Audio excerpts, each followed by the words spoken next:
Assalamualaikum warahmatullahi wabarakatuh. Alhamdulillahirabbil alamin.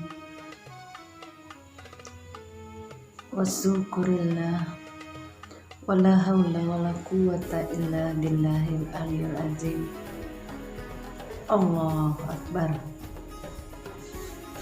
Anak-anak ibu sekalian, hari ini merupakan pertemuan ke-8 atau video ke-8, yaitu dengan tema meneladani perjuangan Rasulullah SAW di Mekah.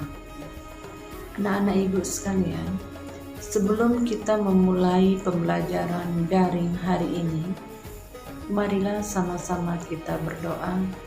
Doa dimulai, doa selesai. Anak-anak ibu sekalian, pada pertemuan kali ini kita membahas tentang pertama, substansi dakwah Rasulullah SAW di Mekah. A. Kerasulan Nabi Muhammad SAW dan wahyu pertama Nabi Muhammad yang diangkat menjadi Rasul pada tanggal 17 Ramadan saat usia beliau menginjak 40 tahun. Dan wahyu yang pertama dibacakan atau disampaikan oleh Malaikat Jibril adalah surat Al-Alaq, yaitu surat ke-96 ayat 1-5. Bismillahirrahmanirrahim. Iqra' bismi rabbikal ladzi khalaq. Khalaqal insana min 'alaq. Iqra' wa rabbukal akram. Alladzi 'allama bil qalam. 'Allamal insana ma lam ya'lam. B. Ajaran-ajaran pokok Rasulullah SAW di Mekah, yang mana anak-anak ibu harus tahu ajaran pertama yang diajarkan Rasulullah di Mekah yaitu tentang akidah. Akidah merupakan ajaran keimanan, merupakan ajaran utama yang diemban kepada Rasulullah SAW dengan keyakinan Rasulullah yang kuat. Para sahabat sangat percaya bahwa Allah Subhanahu wa Ta'ala tidak akan membiarkan mereka dalam kesulitan dan penderitaan. Yang kedua, tentang akhlak mulia. Dalam hal ini, beliau tampil sebagai teladan sehingga beliau mendapat julukan Al-Amin atau dapat dipercaya.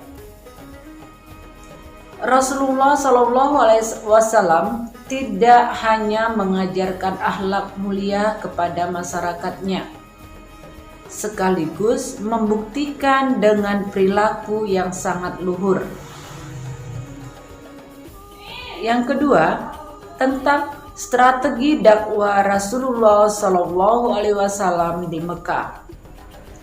Ada dua tahapan yang dilakukan Rasulullah SAW dalam menjalankan misi dakwah tersebut, yaitu secara sembunyi-sembunyi yang hanya terbatas di kalangan keluarga serta sahabat, dan dakwah terang-terangan kepada halayak ramai.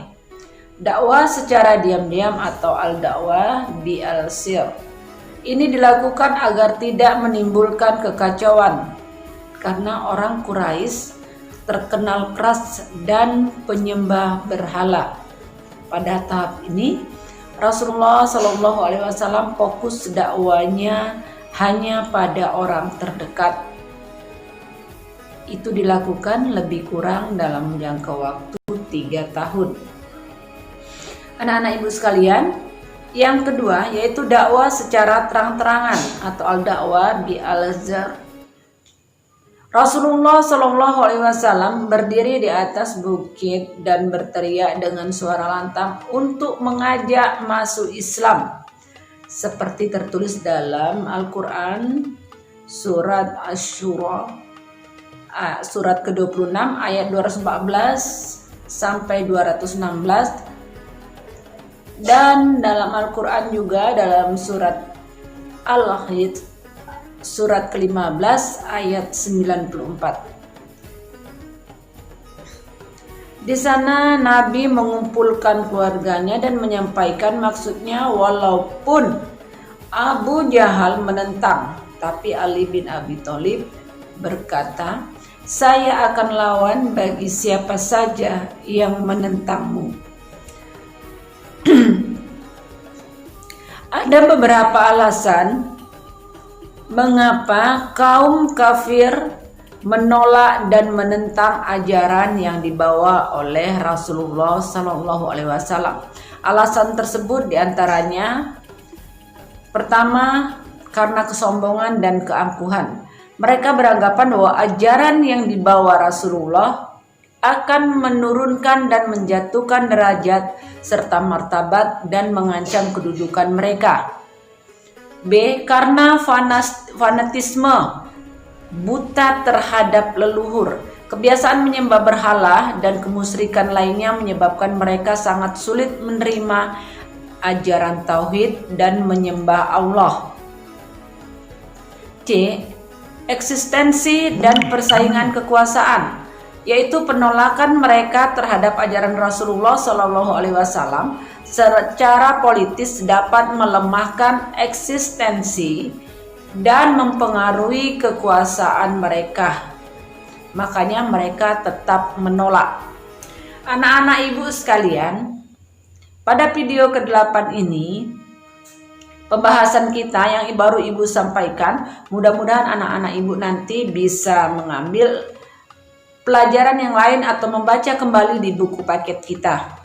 Anak-anak ibu, kita cukupkan dulu pembelajaran kita pada video ke-8 ini, dan kita tutup dengan doa. Doa mulai, doa selesai. Anak-anak ibu ingatkan kembali absensinya, tolong diisi dan nanti lihat tugasnya di link tugas. Karena kali ini tugasnya tidak ibu lampirkan dalam video ini, tapi ibu masukkan ke dalam link tugas. Jadi mohon dilihat dan dikerjakan kembali. Dan ibu akhiri atau ibu tutup pembelajaran kita kali ini dengan Assalamualaikum warahmatullahi wabarakatuh.